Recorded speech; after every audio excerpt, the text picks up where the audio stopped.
Good morning, guys. We'll start with the broadcast section with no embargo, followed by an embargo section at 10:30 p.m. tonight. No live tweeting with the broadcast section and use microphone provided. Paul, sorry, Hi, Ange. Hi, Paul. Just wondering, any new injury concerns or any players returning ahead of the game against Fulham? So last night, this stage clean bill of health. Mind you, I thought that last week, and then we had a guy in surgery an hour later. But I think everything's all right from last night. But obviously, we'll see when the boys come in. And then return, unlikely. Romero's closer. He's probably the closest. But again, probably unlikely. But I'm not ruling him out. Still, he's got to get through some things today, and then we've got a session tomorrow. Was Dom Solanke okay? He seemed to injure his groin, but still got through. Yeah, no, he's fine. He's a bit sore, but we're kind of obviously, we're really thin squad-wise, especially in that front third. So he's working hard for us, but at this stage, nothing that will sort of too significant. I know you were talking again about entertainment and everything after the game last night. I guess with the Manchester City result in particular, and you think of that eye-catching 4-0 win at their place last week, are those the kind of moments and performances that justify just what you're trying to do here? Well, I'm not trying to justify anything. It's just that's the way we want to play, and it's the kind of team we want to be. I said that last night, that we kind of set out, and certainly I set out to make the team a team that is always looking to be on the front foot, score goals, be exciting to watch. Sometimes that means, maybe not as controlled as other sides, but that's okay. It's part of sort of our identity, and that's kind of the road we started on. We want to stick to it. I think from our perspective, that's the kind of team we want to be. I was going to test my lip reading skills on you. I think the TV pictures last night in the first half, you appeared to be giving Brennan Johnson some instruction. I think I got the word forward. Is it still a case that you're getting this message into them? Is it still work in progress in some cases, some examples? Yeah, it's always a work in progress, and it's about, that's kind of my role, just to keep sort of driving the guys, because there can be at times a tendency to want to sort of,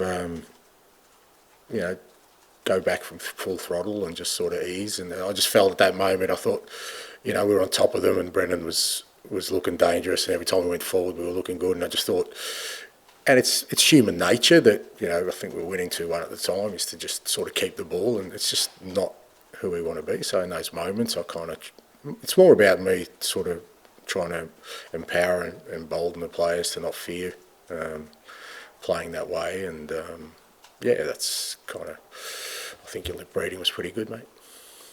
Charlie, please. Hi, Ange. In the build-up to this match, one of the Fulham players has said that while Spurs can be great, for example, beating Man City the way that you did, they're not unbeatable. And he said, look, teams in and around us have beaten Spurs this season. So in your quest for consistency, how important do you feel this game is on Sunday, and not to sort of repeat the mistakes that perhaps you saw against the likes of Ipswich? Yeah, no, we're not unbeatable. I've got news for you, no team is. I don't think Fulham is either. So I think that's the beauty of our sport. I think even Liverpool have lost this year, so God forbid. I think what other teams think is not really relevant to us. He's right about one point, is that on our day we can beat anyone, and that's what we want to try and continue to be, the best we can be. Because when we are that, we're a compelling side, and we're growing into the team we want to be. And Sunday's game is no different to any other game for us. It's about continuing to grow, continue to develop. As I said, when we kind of put all our elements of our game together, we're a very, very good football side. We've struggled in a few games this year, for sure. Actually, we've only struggled in a couple of games this year, but again, that's part of our growth to kind of make sure that our levels don't drop to the levels they did in the games where we haven't really played to our identity. But that's okay. That's why we're here. We want to continue to push on. And what have you made of Fulham this season? They're not unbeatable. No, look, I've got a lot of time for Marco Silva. I think he's an outstanding manager, and he's got the team really, playing in a manner where, they're always looking to be a threat to oppositions. He's stabilised them in terms of, their level of performance now is good on a weekly basis. They've got some good players in there. We had a couple of tough battles with them last year. But because they play as well, it should be a good game. And Dejan Kulusevski's covered more ground per game than any player in the top flight. He's actually nearly top for all players in the league, despite only playing 11 minutes at Leicester on the opening day. And I take it that kind of stamina is no fluke. I mean, can you give us an insight into how he trains, how he looks after himself, what he does behind the scenes to give him this energy? Yeah, you're right. It's not a fluke. It's a lot of hard work. I'm sure there's some scientists with some genetics in there, some DNA. He just has a real capacity to be able to kind of run at a certain level consistently. His recovery rates are really elite in that he can go and rest pretty quickly and go again. But there's also that mental kind of strength to do it, because I think a lot of players maybe have the capacity but reach a limit where, it's only natural they'll get tired and don't, if possible, don't go again until they need to, whereas Decky will just keep going and going. So, it's a big part of his football. It's a big strength of his. Again, I'm using big words too early in the morning, biomechanist, but his running efficiency is really good. His style, he doesn't use too much energy. Seems like to me anyway, and that could be a load of crap anyway. I don't know, but it's very early. But he does, that because if you think about it, if you're trying to sort of stop him and he's in your vicinity, you kind of think, okay, this guy's going to go once, twice, 3, 4 times, and that can sort of wear oppositions down. And then he's got the quality as well. We just got to be mindful a little bit of not, overburdening him, because he's played a lot. And like I said, with the squad we've got, he's played in the middle. He's played obviously on the wing. We don't want to diminish that, but at the moment he still feels really good, and it's a big part of his game.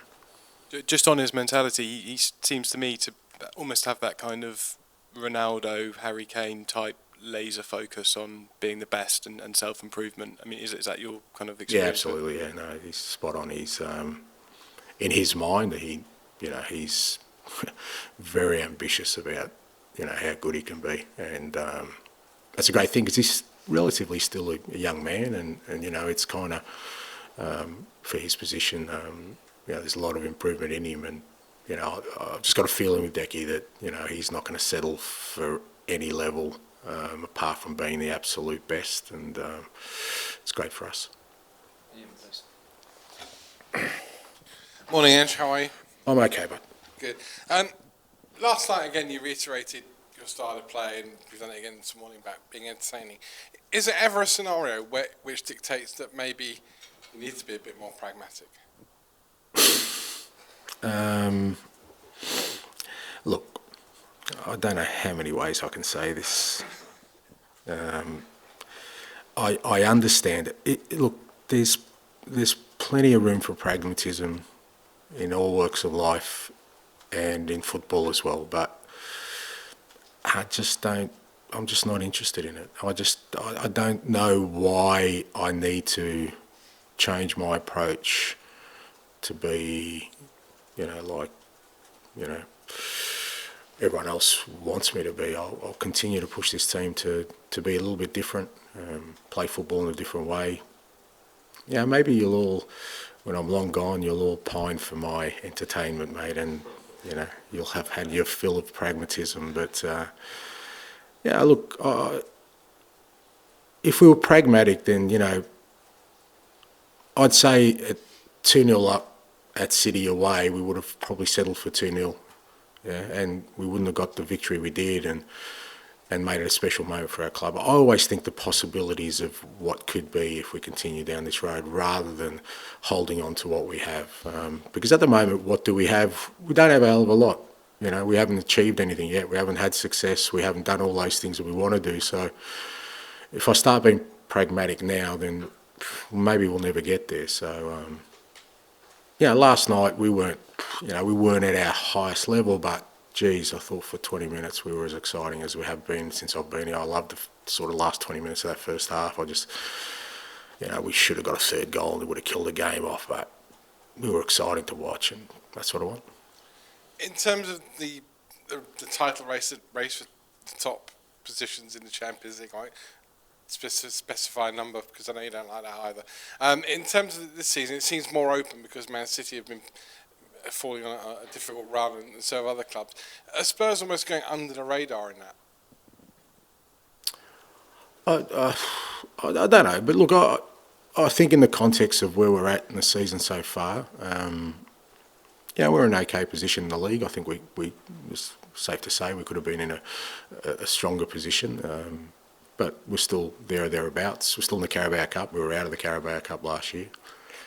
In Europe, we're in a pretty good position to get through to the next round, and we've had to deal with some adversity. So I think so far our season's been solid. It's obviously had some extremes, which kind of I think taints people's picture as to where we're at. But I always try and step back and take a broader view, and we can, like I said, we can consider. I mean, we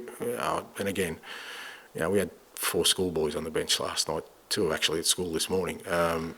So we're working pretty hard with some pretty limiting factors and still maintaining competitiveness in all the competitions we're in. I think we're in an okay space. And finally, with that, the 4 schoolboys on the bench, 2 going to school this morning, and the trials and tribulations at the moment with the squad through injury or Bentancur's absence, whatever it may be. Are you thinking about in January just beefing up the squad a little bit, or would that just be doing it for the sake of it?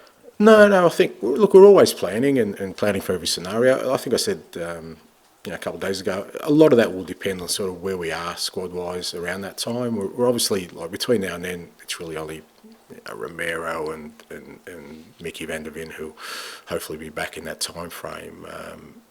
But, Richie hopefully will be back sort of early in the new year, and then, we'll just assess where we are squad-wise, and we're, but certainly we're already sort of, with Johan, I've already had a number of meetings around sort of what the potential is for a strategy in January. I think last year, we ended up doing a little bit of business, which I think helped us. So, but again, nothing sort of in concrete now because January's always tricky and a lot will be dependent on where we are squad-wise.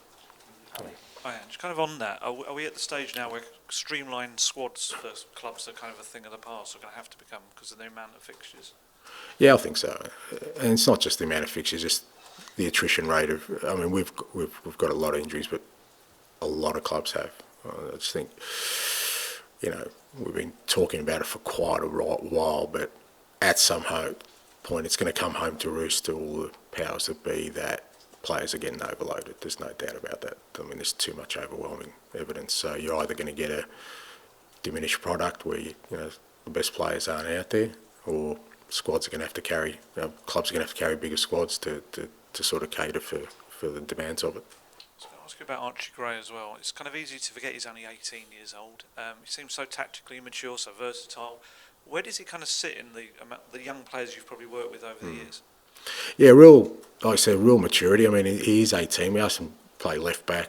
He's never played that position before in his life, and yet he still does it with a real efficiency, a real calmness. I'm so excited by Archie, and I guess that's another positive for us, that we've got an 18-year-old who kind of plays and no one really kind of mentions the fact that he's 18. They're just measuring his performance. And like I said, I'm asking him to do some different jobs, which is not easy.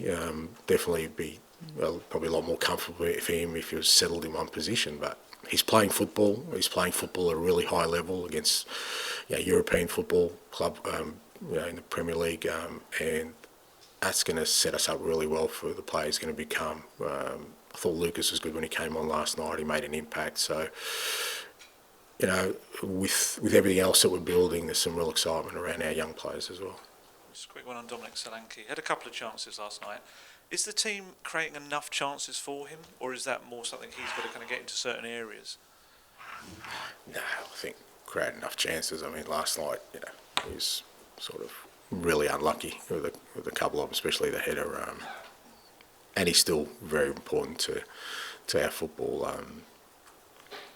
Look, we should have scored a number of goals last night. You know, we just lacked a little bit. I mean, as good as we were at City, I thought we didn't create as many chances. We were a lot more sort of calm in front of goals, whereas last night we just lacked that little bit of just composure where we scored 4 or 5 last night, and Dom was a big part of that. And I just wanted to ask, were you happy when you sort of inherited back to Kulusevski, when you inherited him, when you became the manager, and did you sort of see what he could become? Because obviously, I think when he arrived at Tottenham, he had sort of a mixed spell at Juventus, and he was sort of this wonder kid, but hadn't quite reached his potential at that time. Were you sort of happy, and could you have seen that potential when you came in? Yeah, I was extremely excited because, you know, I'd sort of seen, you know, as you said, his trajectory as a player, and, you know, he'd made an impact already. I think the club had only sort of signed him as a loan with an option to buy when I got here, and you know, I was pretty keen to make sure that happened. And I said, you don't really know until you work with a player and understand him better. But you know, as Dan was saying, he's got this real sort of laser eye focus about how good he could be. And that's, for any manager, that's what you want to see in players. You know, somebody who's just not going to settle for whatever level he's at. He was telling us yesterday about he doesn't really use his phone much anymore. Like he's kind of saving his energy by not using his phone, and he's sort of doing all that stuff right off the pitch as well. Is he sort of the archetypal player for you, kind of on and off the pitch in both those respects? Well, look, it depends. You know, I mean, I'd hate to, like I said, I'd hate to think that, you know, if somebody enjoys doing something that they have to curtail it for any reason. But that's the world we live in. You know, I think a big part of that is making sure that the energy you have, you put to the right areas, and whether that's mental energy or physical energy. And I think, yeah, you know, mate, I guarantee you, I've got the quietest phone in the world. I've got about 3 people in it, and it never rings, it never messages, and I've got a pretty blissful life. Maybe a little bit of a lack of awareness of what people think about me, but that's not a bad thing either. I just think everyone likes me, and I get on with it. Sounds very nice, thanks. Thank you. Finish with Jay, please. Hi, Ange. Brennan scored again last night, scored against Man City. Just wanted to ask what you think the reason is behind why he seems to have been scoring more goals this year than last year. I think some of it's just, you know, he's kind of, you know, you get sort of confidence and self-belief, and I think the biggest thing is just a real discipline around the positions he takes up. He's always in the right areas, and the way we play, if you get yourself into the right areas, and you know, I think then you get the benefit and rewards of it. And I think because he has got the rewards, he's really making sure that he's, like I said, really disciplined about always being there. And you know, it's easy to say because, you know, the way we play, but you know, sometimes it takes great concentration in that focus in that moment.